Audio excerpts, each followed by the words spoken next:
Hi guys! Another lesson na naman tayo. That is grade 7 math, quarter 3, module 5, polygons. Ano ba ang ibig sabihin ng polygon? Polygon comes from a Greek word, poly, which means many, and gon, which means angles. So si polygon pala is from a Greek word na poly kung saan ang ibig sabihin ay many at gon kung saan ang ibig sabihin ay angles. So kapag i-translate natin siya sa ating sariling wika, polygon means many angles or maraming mga angles. Polygon also is a closed figure formed with straight lines or segment. These segments are called sides. Okay, so si polygon daw is a closed figure kung saan na-form siya sa pamamagitan ng mga straight lines or segment. At ang mga segment na yon is tinatawag nating sides. Kung ito yung polygon natin, so nakita nyo na closed figure siya. Pagkatapos, formed siya by a straight line or segment. Okay, so na-form siya sa pamamagitan ng mga straight line or segment. Pagkatapos, ang mga segment na ito is tinatawag natin itong sides. The endpoints where the sides meet are called vertices. Okay, so ang endpoints daw, saan ang endpoints niya? Nandito. Kung saan nag-meet ang mga sides, so itong side na ito hanggang dito, at itong side na ito hanggang dito. So nag-meet sila dito. Ang tawag natin dito is vertex. Okay, so dito siya, ang line na ito, at saka ang line na ito, nag-meet sila dito. Ang tawag natin dito is vertex. So, ang mga endpoints ng mga line, kapag nag-meet sila, ang tawag natin doon is vertices. Consecutive sides of a polygon are sides that have a common vertex. Matatawag natin na consecutive sides, merong consecutive sides ang polygon kapag ang mga sides na yon ay meron silang common vertex. For example, ito. So, itong side na ito, itong line segment na ito, at itong line segment na ito, nag-meet sila dito, at ito yung common vertex nila. So, ito yung tinatawag nating consecutive side. For example, ito is line 1, line 2, line 3, line 4. So, si line 4 at si line 3, tinatawag nating consecutive vertices, consecutive sides kasi nag-meet ang kanilang vertex dito. So, from here going here and from here going here. So, ito yung kanilang vertex at ito yung tinatawag nating consecutive side. So, si side 1 din at si side 2, meron din silang common vertex at tinatawag din natin itong consecutive side. Consecutive vertices of a polygon are vertices that have a common side. Okay, meron naman tayong tinatawag na consecutive vertex.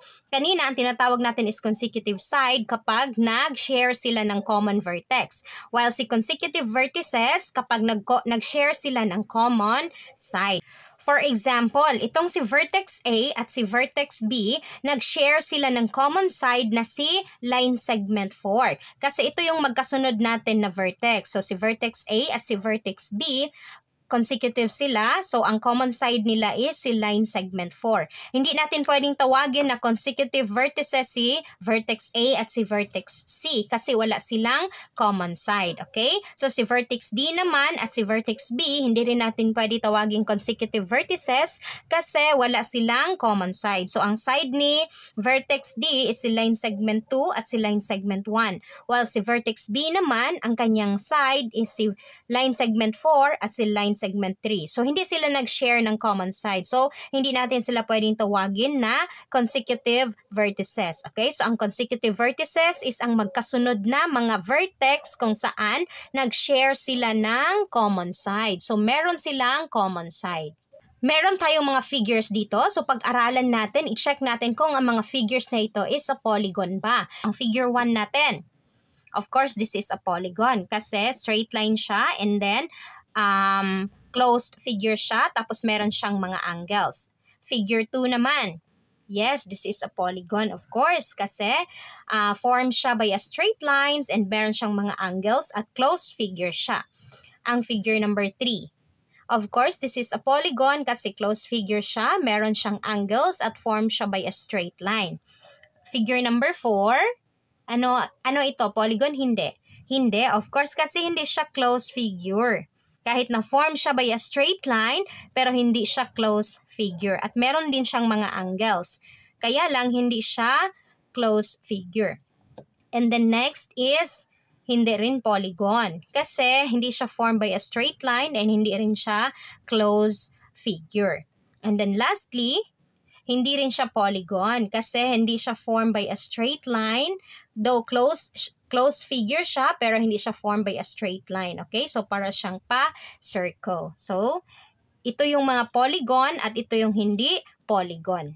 Paano naman natin papangalanan yung mga polygon, lalo na yung mga polygon na maraming sides? Okay, so polygons are named by writing their consecutive vertices in order, such as A, B, C, D, E. So, gaya ng figure natin na nandito. Ibig sabihin daw, sa pagpangalan ng polygon is isusulat natin ang kanilang mga vertex na magkasunod or in order. Consecutive vertex in order or magkasunod. So, hindi pwede na hindi sila magkasunod. Gaya ng figure natin dito. So, pwede natin siyang pangalanan na polygon A, B, C, D, E. Kasi magkasunod ang kanilang mga vertex. Okay? So, hindi mo siya pwede pangalanan na si polygon A, C, E, D, B. Hindi pwedeng ganon. Dapat consecutive vertices in order talaga. Or, pwede ring A, E, D, C, B. Or C, D, E, A, B. Or C, B, A, E, D. Kahit saan ka mag-start, basta magkasunod yung mga vertex, tama yung pagpangalan mo sa polygon. Basta hindi pwede na gawin mong E, C, D, B, A. Okay? So, dapat magkasunod ang mga consecutive vertices mo, dapat in order ang pagka-arrange. Base sa ating polygon dito, si polygon A, B, C, D, E, okay, so meron tayong ma-form na mga consecutive vertices. Ano yung mga consecutive vertices or magkasunod na vertices? Si vertex A at si vertex E. So si A at si E is consecutive vertices sila kasi magkasunod sila at nag-share sila ng same side. Next, si E at si D. Kasi magkasunod sila, nag-share sila ng same side. Tandaan nyo ha, ang consecutive vertices natin is magkasunod at nag-share ng same side. Next is si vertex D at si vertex C. Si vertex C at si vertex B. Si vertex B at si vertex A. Okay, so ito yung mga pair ng ating consecutive vertices ito. Next naman, consecutive sides. So, ano naman yung consecutive sides? Yung magkasunod na mga sides. Okay? So, si line segment AE. So, ito yung line segment A to E natin. So, line segment AE at si line segment ED. So, si line segment AE at si line segment ED are consecutive sides. Si ED naman at si DE, consecutive sides din yon. Si DC at si CB, consecutive sides. Si CB at si BA, consecutive sides. Si BA at si AE, consecutive sides. Okay? Consecutive sides, basta magkasunod sila. Hindi mo pwedeng sabihin na consecutive sides si AE at si CD. Okay? Hindi yan siya consecutive sides kasi hindi sila nag-share ng same na vertex. Matatawag mo na consecutive sides sila kapag nag-share sila ng parehong vertex. Consecutive sides of a polygon form angles. So, ang magkasunod daw na sides ng polygon is maka-form siya ng angle. For example, itong consecutive sides natin na si AE at si ED. Okay, so nakita nyo, naka-form siya ng angle. So, from A, ganyan. So, naka-form siya ng angle dito. Okay, so ang mga consecutive sides, maka-form sila ng angles. The number of angles in a polygon is equal to the number of sides. So kung ilang angle ang meron ka sa iyong polygon, ganun din kadami ang kanyang sides. So for example, itong rectangle natin dito. So ang angle niya is 1, 2, 3, 4. So, meron siyang 4 na angle. So, dahil meron siyang 4 na angle, ibig sabihin, meron din siyang 4 na sides kasi equal ang number of angles niya at ang number ng kanyang side. So, i-count natin ang side. 1, 2, 3, 4. So, tama, 4 ang kanyang sides. And to the number of vertices. So, kung ilan daw yung number ng angle, ganun din daw yung number ng kanyang vertex. Okay, so ang vertex natin is 1, 2, 3, 4. Okay, so tama rin. Meron tayong 4 na vertex. So, ibig sabihin kung ilang number ang angle, ganun din kadami ang number ng side at ganun din kadami ang number ng kanyang vertex. The segment that joins non-consecutive vertices of a polygon is known as diagonal. Okay, so meron tayong tinatawag na diagonal. Ito yung segment kung saan nag-join siya ng mga non-consecutive vertices or hindi magkasunod na vertex. For example, dito sa ating polygon. So, ang polygon ABCDE natin, meron siyang 5 na sides, 5 na angles, at 5 na vertex. Okay, so itong si vertex A at si vertex D, hindi sila magkasunod. So, non-consecutive vertices sila. And then, kapag ang line natin dito is nag-connect sa kanilang dalawa, ito yung tinatawag nating diagonal. Okay? So, si diagonal, siya yung nagko-connect ng mga vertices na hindi magkasunod. Si A at si D, hindi siya magkasunod. Okay? So, ito yung tinatawag nating diagonal. The segment that connects 9 non-consecutive vertices A and D is line segment AD. Okay? So, si line segment AD, ito yung diagonal natin. Ito yung nag-connect kay vertex A at kay vertex D or non-consecutive vertex A at vertex D. Okay, so si line segment AD is a diagonal of polygon ABCDE. So, meron pa tayong ibang diagonal. So, kapag i-connect natin si C at si E, ito yung diagonal natin. So, si line segment CE is a diagonal. Ano pa ang mga diagonal natin? Si B at si D, pwede rin. So, si B at si E, pwede rin. Okay? So, ang diagonal is ito yung line segment na nagko-connect ng non-consecutive vertices. Kinds of polygons according to its convexity. Every polygon is either a convex or non-convex polygon. A polygon is said to be convex if the lines containing the sides of the polygon do not cross the interior of the polygon, and all points of its diagonals must lie in its, saan na yung interior. Otherwise, it is called non-convex. Okay, so ano yung ibig sabihin ng convex at non-convex? Masasabi natin na ang polygon is convex kapag ang iyong polygon, nag-draw ka ng diagonal and nasa loob siya, ang iyong diagonal line is nasa loob lang ng iyong polygon. Kapag naman nag-draw ka ng diagonal and then nasa labas siya, wala siya sa loob, so hindi natin siya matatawag na convex. Ang tawag natin doon is non-convex. Okay, so meron tayong mga example dito para mas maintindihan natin ang convex at non-convex. So ang first figure natin, kapag nag-draw tayo ng diagonal, nasa loob siya, nasa labas? Nasa loob. So this is a convex polygon. Next naman, itong second figure natin, kapag nag-draw tayo ng diagonal. Okay, nasaan ang iyong diagonal? Nasa loob, nasa labas? Nasa loob. So, this is a convex polygon. Next, kapag nag-draw tayo ng diagonal dito, okay, nasaan ang iyong diagonal? Nasa loob, nasa labas? Okay, dami nating diagonal dito, no? Nasa loob. So, ibig sabihin, itong figure na ito is a convex polygon. Now, punta naman tayo dito sa baba. Okay, so kapag nag-draw tayo ng diagonal, okay, saan pa ang pwede nating makonect? Ayan. Okay, so yan lang. So, saan ang ating diagonal? Meron tayong nasa labas. So, ibig sabihin, non-convex ang figure nating ito. Next. Okay, so diagonal, draw a diagonal. Okay, meron pa ba? Wala na. Okay. So, meron tayong nasa labas. So, therefore, ang figure na ito is a non-convex polygon.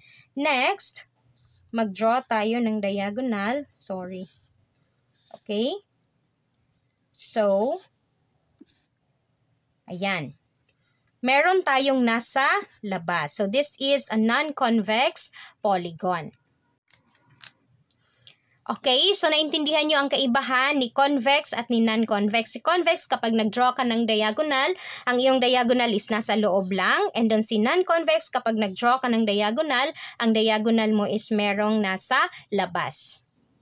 Classification of polygons. The different type of polygons in terms of congruency parts are equilateral. Ano yung ibig sabihin ng equilateral? Ang equilateral, matatawag natin na polygon. Ang polygon ay isang equilateral kapag all sides are equal. Ibig sabihin, lahat ng side niya pareho ang sukat. Ano ang example natin dito? Si square. Si square, alam natin na ang apat na side ni squares are always equal. So, si square is an equilateral. Equiangular. Ano naman ang ibig sabihin ni equiangular? All angles are equal. So, si equiangular naman, lahat ng kanyang angles are equal. Ano ang example? Si square din. Kasi si square, ang apat na angles niya are equal, 90 degree. At sino pa? Si rectangle. Kasi si rectangle din, ang apat na angle niya is equal and that is 90 degree. Okay, so yun ang mga example ni equilateral at ni equiangular. And then, meron naman tayong tinatawag na regular. Ano naman itong regular? If it is both equilateral and equiangular. Okay, ang regular polygon kapag ang kanyang side are equal at ang kanyang angle are equal. Ano ang example? Si square pa din. Kasi si square equal ang kanyang sides, equilateral, at equal ang kanyang angle, equiangular. Okay? Paano ba natin pinapangalanan ang mga polygons? Kasi ang mga polygons is nagdi-differ lang sila sa kanilang number of sides. Okay, so paano natin sila pangalanan? Polygons are named according to the number of its sides. Okay, so magbase tayo sa number ng kanilang side para mapangalanan natin sila. Okay, so ang 3, ang tatlong side, ang polygon na merong tatlong side, ang tawag natin is triangle. Okay, so ang meaning ng tri is 3. And then, ang 4 naman, ang 4 sides na polygon, tinatawag nating quadrilateral. Okay? Quad means 4. 5 naman, ang 5 na number of sides is pentagon. So, penta means 5. And then, 6 number of sides ng polygon, ang tawag natin is hexagon. Hexa means 6. And then, ang 7 naman is heptagon. So, hepta means 7. Ang 8 is octagon. Octa means 8. Ang 9 naman, nonagon. So, nona means 9. And then, ang 10 is decagon. So, deca means 10. 11 naman, andecagon. So, andeca means 11. And is equal to n-gon. Ibig sabihin, kung ano yung number ng iyong polygon, so yun ang isulat mo dito according sa number ng kanyang sides and then idugtong mo si gon. Okay, so I think naintindihan natin ang lesson about polygons. So ngayon, state if each polygon is convex or non-convex. Ano ulit yung convex? Kapag nag-draw tayo ng diagonal line at nasa loob lang siya, nasa interior lang siya ng polygon, tinatawag natin yung convex. Kapag naman nag-draw tayo ng diagonal tapos nasa labas ng polygon, tinatawag natin siyang non-convex. Okay? So, first figure natin, mag-draw tayo ng polygon. Yan. So, this is non-convex kasi nasa labas ang kanyang diagonal. Next, okay, so mag-draw tayo ng mga diagonal. Merong nasa labas. So, ibig sabihin, this is non-convex polygon. Okay, so next, hindi pa siya straight. Ayan. So, convex, non-convex. Convex kasi lahat ng diagonal line is nasa loob. And then next, of course, so marami-rami ito. Oops. Okay, so ano ang tawag natin dito? Convex polygon. Next naman, this is also a convex polygon kasi nasa loob ang lahat ng diagonal. Okay, so next naman, oops, ganito pala. Okay, so this is non-convex kasi meron siyang diagonal na nasa labas. Okay, so ganun lang kadali ang ating polygon. So I hope na meron kayong naintindihan sa ating lesson ngayon. See you on our next lesson. Bye guys!